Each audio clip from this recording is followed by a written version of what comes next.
Hello friends, कैसे हैं आप सब लोग और प्रिपरेशन कैसी चल रही है। So friends, specially class 12th, आज हम लोग इंग्लिश विस्तार पढ़ने जा रहे हैं और ये फर्स्ट चैप्टर है आपका the third level by Jack Finney, है ना।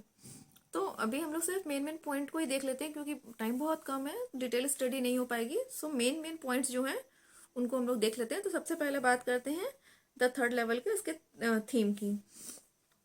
तो इसकी अगर थीम की बात करें तो ये एक ब्रेक है किस चीज़ से।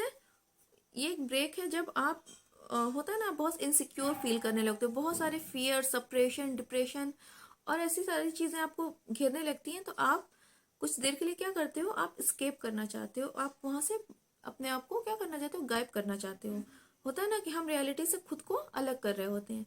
तो ये स्टोरी भी इसी टाइप की है, जहाँ पर इसका जो मेन लीड कैरेक्टर है चार्ली, वो भी ऐसे ही थर्ड लेवल पे पहुंच जाता है, जो कि वहाँ पे एग्जिट ही नहीं करता। और थर्ड लेवल क्या है ये मैं अभी आप लोगों को बताऊंगी। थर्ड लेवल है जो स्टेशन है उसमें, मतलब होते हैं ना ग्राउंड्स, होते हैं ना फर्स्ट ग्राउंड, सेकंड ग्राउंड, तो वो थर्ड ग्राउंड पे यानी कि थर्ड फ्लोर पे पहुंच गया है, जो कि है ही नहीं, एग्जिट ही नहीं करता। तो ये क्या है, हेल्यूनिएशन है, ठीक है। मीन्स उसके एक वाइल्ड इमेजिनेशन जिसको कहते हैं, जब आप ना चाहते हुए भी कुछ ऐसी चीज़ों को इमेजिन करने लगते हो जो रियल में नहीं होती हैं, ठीक है। तो यही इसकी मेन थीम है। चलिए अब इसकी जो समरी है वो देख लेते हैं। तो जो स्टोरी है वो एक 31st ईयर ओल्ड एक मैन है जिसका नाम चार्ली है, उसके चारों तरफ रिवॉल्ट करती है, जिसने बहुत ही कुछ वियर्ड एक्सपीरियंस किया था। एक दिन जब वो अपने काम से लौट रहा था सबवे के थ्रू, यानी कि ट्रेन के थ्रू, तो वो ग्रांड सेंट्रल स्टेशन के थर्ड लेवल पर पहुंच गया था, जो कि रियलिटी में एग्जिट ही नहीं करता। यानी कि वो रियल में वहां पे है ही नहीं। एग्जिस्ट मीन्स क्या होता है कि जिसका एग्जिस्टेंस हो ही ना, है ना। दो ही लेवल है, फर्स्ट एंड सेकंड, लेकिन ये खुद को कहाँ पे इसने अपने आप को पाया था, थर्ड लेवल पर, ठीक है। तो उसको ये एक्सपीरियंस हुआ था कि कैसे मैं वहां पहुंच गया। उसने जब अपने वाइफ और अपने साइकेट्रिस्ट फ्रेंड सैम को बताया, तो इन लोगों को उसकी बातों पे पहली बात तो बिलीव ही नहीं हुआ, है ना। फिर चार्ली ने क्या सोचा कि उसने टाइम ट्रेवल को एक्सपीरियंस किया है। ऐसा ही आप लोगों ने 11th में पढ़ा था, द एडवेंचर स्टोरी। तो उसमें तो ये चीज़ था कि हाँ, उन्होंने सच में उस चीज़ को फेस किया, उस चीज़ को वो एक्सपीरियंस किए हैं। लेकिन इस स्टोरी में जस्ट अपोजिट है। ये पूरा का पूरा क्या है, हेल्यूसिनेशन है ना। मतलब पूरा ये सिर्फ और सिर्फ उसकी वाइल्ड इमेजिनेशन है कि वो इस वर्ल्ड से भागना चाहता है। बेसिकली क्या है कि ये उस टाइम पीरियड में पहुंच गया है जब इस वर्ल्ड ने, जो वो दो बड़े बड़े वर्ल्ड वॉर्स हुए थे, फर्स्ट एंड सेकेंड, उनको एक्सपीरियंस नहीं किया था। यानी ये जो पीस था उस टाइम में पहुंच गया है, ठीक है। ये चीज ध्यान में रखिएगा आप लोग। तो उसको ये लग रहा है कि वो किसी तरह से टाइम ट्रेवल करते हुए 1819 में पहुंच गया है ना। और ये टाइम तब का है जब वो दो डेडलीस्ट वर्ल्ड वॉर्स नहीं हुए थे। तो जैसे ही उसको ये लगता है कि मैं किस समय में हूँ, किस टाइम पीरियड में हूँ, तो वो तुरंत डिसाइड करता है कि वो गर्ल्सबर्ग इलिनॉस के लिए दो टिकट खरीदेगा, एक अपने लिए और एक अपनी वाइफ के लिए। लेकिन अनफॉर्चुनेटली क्या होता है कि जो करेंसी उस सेंचुरी में यूज होती थी वो डिफरेंट थी, है ना। तो वो क्या करता है, वो नेक्स्ट डे जाता है, अपनी सारी सेविंग्स को विड्रॉ करता है और उनको, उसको लॉस होता है, लेकिन वो क्या करता है, उनको उस टाइम की करेंसी में कन्वर्ट करा देता है। आप सब जानते हो कि करेंसी को किस तरह से कन्वर्ट कराया जाता है, ठीक है। तो वो भी करेंसी को कन्वर्ट करा देता है। तो फिर वो जब जाता है और थर्ड लेवल को ढूंढ रहा होता है कि वो थर्ड लेवल के थ्रू कहाँ जा सकता है, इलिनॉस गिल्सबर्ग जो है वहां पे वो जा सकता है अपनी वाइफ के साथ।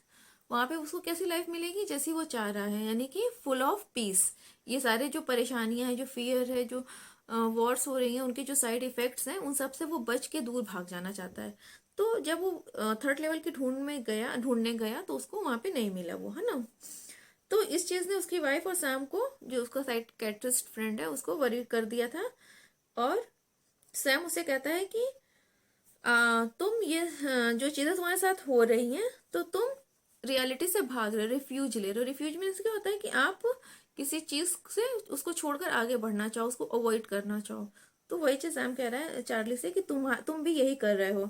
और जो ये मॉडर्न वर्ल्ड की जो मिजरीज है, जो प्रॉब्लम्स हैं, है ना, तो इसमें जो इतनी सारी परेशानियां हैं, तुम उन सब से भागना चाहते हो, इसलिए वो सिर्फ और सिर्फ तुम्हारा क्या था, हेल्यूनेसिएशन था, है ना। फिर चार्ली जो है वो क्या करता है, अपने आप को डिस्ट्रैक्ट करने के लिए स्टैम्प कलेक्शन लग जाता है, और सडनली उसको एक लेटर मिलता है जो उसके फ्रेंड सैम ने लिखा होता है। देखिए ये भी उसकी इमेजिनेशन का पार्ट है ना। तो उसके फ्रेंड सैम ने लिखा होता है, जो कि कुछ टाइम से मिसिंग हो गया था, यानी कि वो मिल नहीं रहा था। तो सैम ने उसको लिखा था कि वो भी हमेशा थर्ड लेवल के आइडिया में बिलीव करना चाहता है, और अब वो खुद वहां पर है। यानी कि सैम ने लेटर में लिखा है कि मैं थर्ड लेवल में हूँ, और वो चार्ली और उसकी वाइफ को इनकरेज करता है कि उसको भी थर्ड लेवल, उन दोनों को थर्ड लेवल की जो खोज वो कर रहे हैं, सर्च कर रहे हैं, उसको बंद नहीं करना चाहिए, यानी कि वो कंटिन्यू रहनी चाहिए उनकी खोज। ठीक है। तो स्टोरी के जो मेन पार्ट थी, बेसिकली हम इसको समराइज कहते हैं, क्योंकि हमने स्टोरी को समराइज करके पढ़ लिया मेन मेन पॉइंट्स। इसमें क्या था कि हाँ, चार्ली है एक पर्सन, 31st ईयर्स का है वो, और उसका क्या है कि जो मॉडर्न वर्ल्ड में जो इतनी सारी परेशानियां हैं उससे भागने के लिए, उससे बचने के लिए वो अनइंटेंशनली, यानी कि उसका कोई इंटेंशन नहीं था कि हाँ मैं थर्ड लेवल में जाऊं, मैं इस रियलिटी से भागूं, ऐसा कोई इंटेंशन नहीं था, लेकिन फिर भी वो थर्ड लेवल तक पहुंच गया, यानी कि अपनी इमेजिनेशन में वो उस जगह तक पहुंच गया। और जो इसके फ्रेंड का जो उसको लेटर मिला है वो भी इसके इमेजिनेशन का ही पार्ट है। ठीक है। तो आई होप कि आप लोगों को स्टोरी क्लियर हो गई होगी, मेन मेन चीज़ बता दी हैं। अब क्वेश्चन आंसर की बात कर लेते हैं। तो अगर ये पूछा जाए कि आपको लगता है कि हाँ, जो थर्ड लेवल था उसके लिए एक मीडियम था कि वो रियलिटी से एस्केप हो सके, और इसके साथ साथ ये पूछ रहे हैं कि जो सैम का लेटर था चार्ली को आया, उससे आपको क्या समझ में आया। तो इसमें आप लोग देखिएगा, एक चीज नोटिस कीजिएगा, जो उसकी जो डेट थी, है ना, ये 18 जुलाई 1894 का है, जबकि सैम और चार्ली जो है वो उस टाइम में एग्जिस्ट करते ही नहीं थे। वो अभी प्रेजेंट में है, प्रेजेंट टाइम में है। ठीक है। तो वो अगर वो पास्ट में, पास्ट की डेट लिखी हुई है उस पर, तो उसका मतलब क्या है कि सैम का जो लेटर चार्ली को मिला वो सिर्फ और सिर्फ उसके इमेजिनेशन का पार्ट है। ठीक है। और इसमें एक क्वेश्चन ये पूछ सकता है कि जो मॉडर्न वर्ल्ड है, जो पूरी तरह से इनसिक्योरिटी, फियर, वॉर, वरी, इन सब चीजों से जो पूरा एकदम भरा हुआ है, तो आप इससे किस तरह से ओवरकम हो सकते हो। तो देखिए, अभी जो करंट सिचुएशन है, अभी हम लोग जिस प्रेजेंट एरा में है, ये यहाँ पे भी तो यही हो रहा है ना, रशिया यूक्रेन का तो सबसे मतलब द मोस्ट रेलिवेंट एग्जाम्पल आपके सामने है कि वहां पे कितनी वॉर हो रही है। तो इससे ओवरकम होने के लिए हम क्या कर सकते हैं। तो अगर हमें पीस लानी है, अगर हमें शांति लाना है, अंडरस्टैंडिंग, ब्रदरहुड, ये सब चीज़ों को डेवलप करना है, तो शुरुआत अपने आप से करनी पड़ेगी, है ना। हम धीरे धीरे ही चीज़ों को चेंज कर सकते हैं, सडनली कुछ भी नहीं हो सकता। तो अपने पॉइंट ऑफ व्यूज इसमें लिखने हैं आपको इस क्वेश्चन में। ठीक है। फिर एक क्वेश्चन ये पूछ सकता है कि जो इसने इमेजिनेशन किया, जो हेल्यूसिनेशन इसने किया चार्ली ने, उसकी क्या इंपॉर्टेंस थी, उसका क्या इम्पैक्ट हुआ चार्ली की लाइफ पर, और आपको क्या लगता है कि वो सच में वहां गया, या ये सिर्फ और सिर्फ उसकी इमेजिनेशन थी, है ना। इसी तरह से क्वेश्चन को घुमा फिरा कर देगा। तो ये सिर्फ और सिर्फ उसकी इमेजिनेशन थी, ऐसा कोई थर्ड लेवल वहां पे एग्जिस्ट करता ही नहीं था, स्टोरी में एकदम क्लियरली मेंशन्ड है। तो कंफ्यूज मत होइएगा। और इसमें बस आप लोग ये लिखिएगा कि हाँ, क्योंकि वो जो वर्ल्ड में इतनी सारी मिजरीज थी, उसे क्या करना चाह रहा था, भागना चाह रहा था, स्केप करना चाह रहा था, इस वजह से उसने ऐसा इमेजिनेशन किया कि वो कहाँ पहुंच गया है, थर्ड लेवल पे पहुंच गया है। क्लियर।